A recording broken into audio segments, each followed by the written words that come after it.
Mr. Davis, thanks for joining us today. I'm so glad you're here and you want to be involved in your child's education. And I'm happy that you can give us some insight into what's best for Greg today. My name is Mrs. Armando. You can call me Annie. Hi Annie, you can call me Mike. Hey Mike, thanks for coming. I'd like to introduce Vita. She is our occupational therapist. Hi Vita. Good afternoon. Thanks for being here, Vita. And this is Jack Johnson. He works in speech therapy. Nice to meet you. Nice to meet you. Jack. So this is an annual IEP. It's an individualized education plan for Greg. And the purpose of this meeting is to get the team together and figure out the best support to give Greg progress in the general curriculum and to help him do his best in an educational setting and just give him the support he needs. So this is an organic document. It's always living, growing, and changing. And so if you have ideas or suggestions on what works with Greg, just let us know along the way and we can always update this IEP at any time.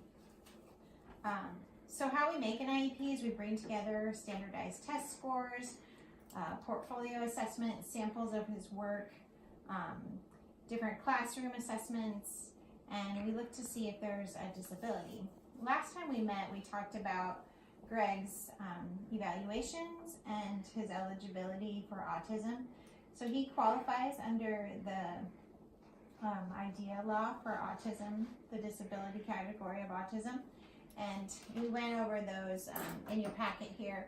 I've got the eligibility requirements for that. So you can look that over at your leisure. Thank you. And then I've got some more information that's helpful for your first IEP meeting. This is an anatomy of an IEP. It just tells what each part is and why, the services, the participation, and just to help you get a binder and a checklist so you know what we're doing. Great, and what you need to bring. And then I also have more paperwork for you. This is all the fine print on the procedural safeguards. So this is the notice of your rights and what legal rights you have under the law. And then to make that a little easier to understand, I printed out some notice and prior written notice rights so that you can understand this in everyday language and just kind of quickly check off that you understand your rights involved. So this you can take home too and look over when you have time. So, I've given you your paperwork on your rights and what the school's responsible to share with you and when and how. Now I want to talk about some of Greg's strengths. Greg is really strong in his receptive vocabulary, so that means when you're talking to him, he understands. It's a little harder for him to sometimes express what he wants and needs. He's pretty quiet, and so sometimes getting him to open up takes a little while. But he's reading above grade level. His computer skills are at grade level, so he does fine on the standardized tests. He can write legible numbers up to the number 9, and when he rote counts, he can count up to 30. What is rote counts? Rote counting is just counting 1, 2, 3. So counting forward from 1 to 30, he can count up to 30. Some of the things we're looking at concern-wise is his classroom teacher is concerned about his handwriting. It's pretty difficult to read and understand, and so it slows him down in a lot of his assignments. His social development is behind his grade level, so we're gonna get him some support there to kind of help him initiate relationships and greetings with others, peers, and students. He does relate really well to adults. You can kind of tell that you spend a lot of time with your family and around adults. So he doesn't have a problem at all relating to teachers or adults. Is there anything you could share about Greg's learning style or interests? Well, he always shows a lot of interest in motors and fans and moving parts, and even if you walk into a room where there's a fan, he'll gravitate right towards that fan. He seems to like the motions and the sounds and what, you know, the movement of the fan makes. Yeah, we've noticed that too at school. It's one of his favorite rewards and things to do when he's finished with a test or one of his assignments is just to watch the fan move. and so I'm glad we found something that he enjoys doing. So Greg was administered some tests.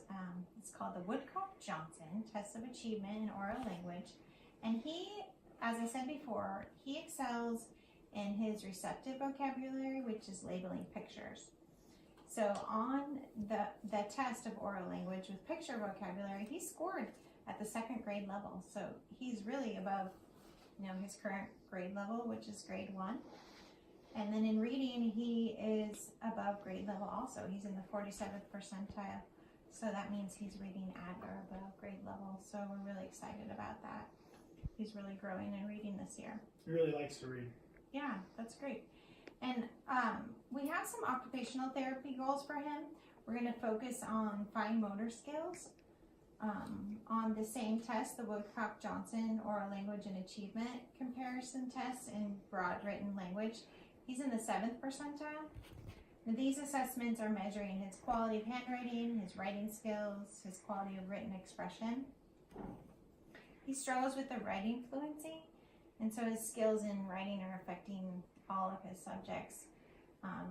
Getting his pencil with a tight grip is difficult for him, and forming legible letters and words, so it makes it hard to get his assignments done in the allotted time. So his first goal that we're working on for occupational therapy and fine motor skills is when he's given a pencil, he will use a mature grasp, which just means 3 fingers to hold a pencil 80% of the time, and that will be measured on 5 consecutive observations. By the end of March is when we're looking to reach that goal. And as he makes progress and things change, we can update these goals as he goes to, and we will always notify you before we do that. And then the next step and another annual goal we'll be working on is that Greg will improve his handwriting legibility by keeping his letters with a distinct difference between his uppercase and lowercase, and placing the letters in the appropriate space in the line. They call it the X height, which is just the middle of the line where you want to place the body of your letter. So there's smaller goals that lead up to that, and those include just getting those letters at the right height difference, the short and tall letters. And then we're trying to do that, getting them at the right X height 80% of the time when measured once a month for 3 consecutive months by the end of March. And then the goal starts to move towards more improving his handwriting. In classroom activities, he will improve handwriting by writing all letters within 1/8 of an inch of the baseline 80% of the time when measured once a month for 3 consecutive months. And that's by May of next year.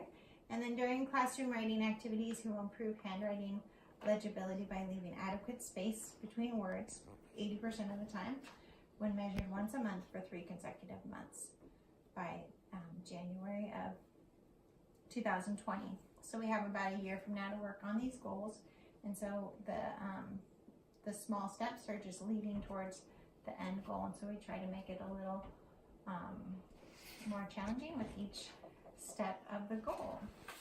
So Vita, is there anything that I left out that you'd like to add? Yeah. So as you can see from some of his work examples, he struggles with the legibility of his lettering when he's writing out sentences.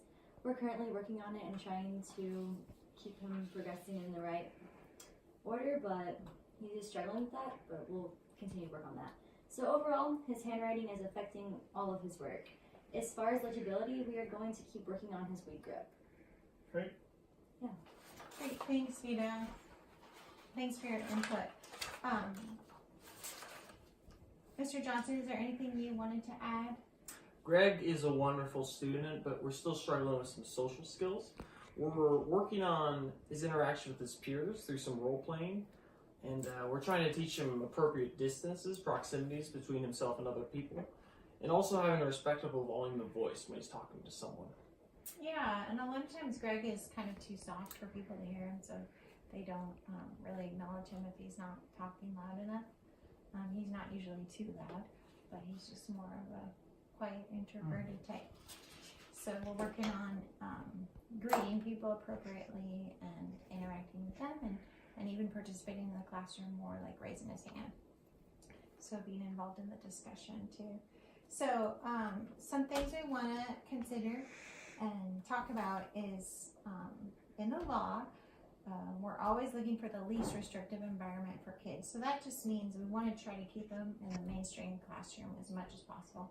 So what's best for Greg is that he comes out of his general education classroom for about 30 minutes a day, and we're just going to work on the math skills.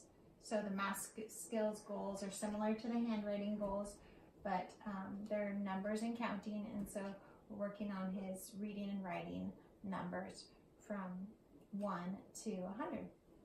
And then twice per week he'll be pulled out for his speech and language therapy, and so he'll work on his social skills in there. Okay. So as far as any supplementary aids and services, Greg doesn't really need a lot of accommodations, but as needed, he will get extra time to complete his assignments, especially when writing, in his general education classroom and in his electives and activities classes. If he needs extra time for those assignments, he'll be allowed that too. And as needed when appropriate, Greg will be seated within close proximity to the teacher, and that just helps them to hear and understand and get more help to know what's going on. So, is there any questions you had about Greg's plan? Just how we as parents can help this process along. Yeah, there's lots of ways. The first thing is just keeping the communication open, and if you have any concerns or ideas or insights, just to let me know. You can call me at any time, and if you want to meet again and talk about these goals before you sign, we can do that too. I have the IEP approval for you to sign, but you can take it home and look it over for a couple days if you'd like to. Okay, great. Well, thank you for coming, and thanks for your time. Thank you very much. Nice meeting you. Nice meeting you.